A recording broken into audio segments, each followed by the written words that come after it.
नागपूरची।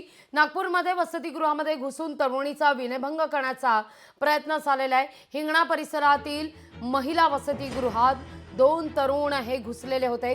दोघांकडून विद्यार्थिनींचा विनयभंग करण्याचा प्रयत्न झालेला आहे। वसतिगृहात सीसीटीव्ही नसल्याने आरोपींना शोधणं अवघड आहे। पोलिसांकडून आरोपींचा शोध सध्या सुरू आहे। ओबीसी विभागाच्या महिला वसतिगृहातला हा प्रकार आहे।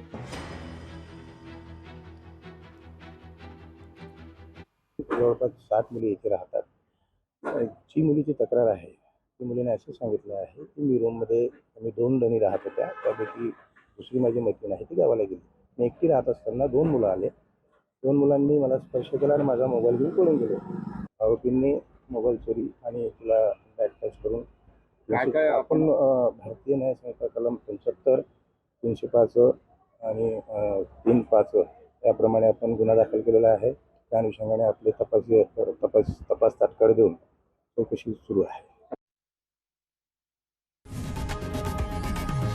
लोकशाही मराठी ऐका, पहा, जागरूक रहा।